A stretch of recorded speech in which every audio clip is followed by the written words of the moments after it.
So maybe we can do Martin Luther King Jr. since it's Black History Month. Sure. By the way, do you want to play this game real quick? We have this psychology project though. It's due in like a week. Yeah, but that's tons of time. We can worry about that stuff later. Okay, but why this game? No reason at all. Don't Starve Together, also known as DST, the ultimate hardcore survival game where every mistake will end in certain death. Fight, flight, survive. The aim of the game? Don't starve. Obviously. Today, my buddy Santiago's goal will be to survive 30 days in the harsh world of The Constant. That's right, for this project, we will be analyzing none other than my very own classmate, Santiago Molina. What motivates him, what he's like, and what he will do in the unforgiving game of Don't Starve Together. In order to survive winter and autumn, he will have to put all his skills to the test. My goal here is the system in surviving, but more importantly, analyzing every choice he makes, everything he does, and connect parallels to his psyche and personality. If he dies at any point before that in the challenge, naturally the study will have to end early and all the data will be studied and concluded. Oh! Crap.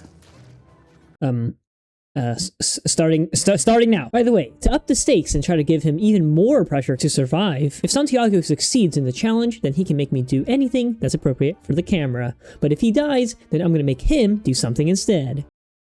Wait, what? Now, most of you guys are probably wondering, Darren, what even is this game? Well, here's a quick summary. Everything in DST tries to kill you. Starving kills you. Monsters kill you. Being insane kills you. Being in the dark kills you. Starting out on day 1, Santiago has to keep everything in check, his sanity and hunger meter, as well as the day cycle. Every game starts out in the character selection screen. DST has many characters with a lot of playstyles to suit anyone for this experience, from a Viking actress to a shadow wizard to a fish guy. Santiago went with Weber, a spider boy that has the ability to befriend spiders to do his bidding. A very important choice I took into account when carrying on with the study. As you saw, attempt 1 didn't go that well, but that was just a warm-up. At first, I was just going to go with a laissez-faire approach with this experiment and just study Santiago without interfering much, but I quickly learned many things. Santiago is not very good at this game, which may lead, and did lead, to a premature death. As much as I want to see him sing for everyone, I want enough sufficient data to reach a statistically significant conclusion. If I help him out more, what he does with me will also reveal a lot about who he is and how he thinks. Finally, I can't survive either if we don't work together. After all, this game is called Don't Starve Together for a reason. Without further ado, let's begin. You didn't even wait for me, bro? Alright, dude, the day's almost over. Okay, we gotta go, bro. Holy, I was just waiting for you. Alright. Day 1. Right away, we can see how the effects of Maslow's hierarchy of needs dictated his gameplay. Think of Maslow's hierarchy of needs as a pyramid, with each ascending layer only achievable if the previous one has been reached. As Santiago's main goal was to not starve, he was not able to move on to any of the other layers other than the bottommost one, which was satisfying his physiological needs. By the way, Santiago, do you regularly make new friends? Nah, not really. Not good to know. Why is this for? Oh, no, just nothing. Just a random question to pass the time, you know. Oh, okay. This, in fact, was not a random question to pass the time. This was only one of the 100 psychologically calculated questions from the Myers-Briggs personality test, used to categorize people into one of the 16 personality types. Throughout the study, I periodically asked him questions so I could fill out the survey for him on my second monitor and get his personality. Skipping to day 5, we can still observe him gathering resources safely. Even with me on his team granting a bunch of resources, he's decided to play back and stay safe at the base. Here, we can see the incentive theory and extrinsic motivation at play. The incentive theory states that behaviors are primarily motivated by the desire for external rewards and the avoidance of punishments.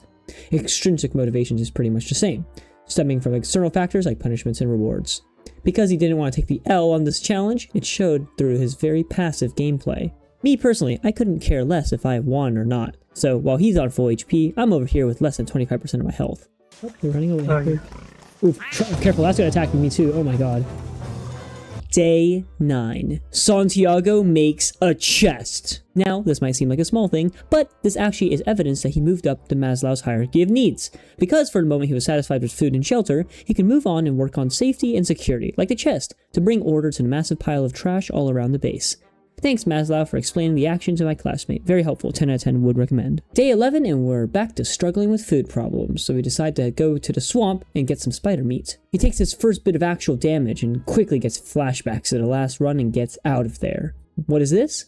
Reciprocal determinism. You see, reciprocal determinism includes the interaction of personality and environmental factors. When I suggested we go to the swamp, I already warned him that it would be very dangerous. Already under a lot of pressure to stay alive, the moment he got hit by a tentacle, it gave him more than enough reason to get the heck out of there. Reciprocal determinism, from his careful personality and the dangerous environment, contributed to his quick decision to evade and leave. Significant progress happened on day 12 for Santiago. He made a bird trap to get more food, and tamed some spiders with monster meat because his physiological needs were met for the time being. The social learning theory is present here, because after seeing my actions and how prepared I was to survive, Santiago's behavior was affected and prompted him to take more action. Santiago also demonstrated intrinsic and achievement motivation. He expressed to me that he had never survived this far and really wanted to get to day 30. These internal motives pushed him to get out of his routine and start some change. Well, hopefully with this, he gets the courage to leave the base soon and get more resources. Day 14. Yeah, Santiago has not left the base at all. I'm starting to wonder if putting that bet was a bad idea. Well, we're halfway through the challenge now, and it's been going fine so far. Should be smooth sailing for the remainder of the No, nothing is smooth. Day 19, he died to the dark. Don't worry though, the challenge isn't over yet because he revived himself with an amulet he found the other day. However, this was a mortal reminder that winter was just around the corner, making nights longer and earlier, crops grow slower, as well as making temperatures drop. Oh yeah, did I mention that there's a temperature system in this game? This game is so unforgiving. Day 22. He froze to death. Did I mention there was a temperature system in this game? On the bright side, this shows us how the James Lang theory of emotion works. Santiago didn't feel scared until the ice around his screen literally started draining his health, affecting his body. Then, and only then, did his physiological effect get labeled as an emotion and cause him to say, Yeah, I'm gonna die again. Yeah, the code got me. "No, bro." I sold. Luckily, with my modest amount of hours in this game, I was good enough to clutch up and revive him the next day. Don't worry, it's not over yet. It's only going to get colder and more difficult from here on out though, so after this incident, I decided to take more of a command of the scene, to try to put us in a better situation at getting to day 30. It's over. We died on day 26. My dumbass thought it was somehow a good idea to fix our food shortage by going into the caves to forage mushrooms. Turns out some normally docile mobs are actually extremely racist to us because we're spiders. Ha! How could I forget? We were slain due to a lack of light, food, armor, health, and warmth. With that, the study reaches its abrupt conclusion. At least we get to see what he scored on the Myers-Briggs 16 personalities test. It turns out he was an INFJ-T, which makes sense. Of course, the Myers-Briggs test isn't the most accurate or reliable since everyone is unique, so everything should be taken with a grain of salt. That being said, INFJ-Ts are usually described as having a high sensitivity to stress and self-doubt. Above all, they are determined to succeed. Santiago exhibited a lot of anxiety when it came to surviving, but kept pushing on even as things got harder to try to reach his goal. In the end, I can describe Santiago Molina as a calculated, introverted, apprehensive, chill, and systematic person. Alright, Santiago, you didn't make it to day 30. You know what this means, right? Oh no, this can't be good. With this, we conclude our psychology presentation on motivations, emotions, and personalities. Hopefully, you guys had fun and had a laugh while experiencing the study with us. Until next time, don't starve, okay? 思い出がバカみたい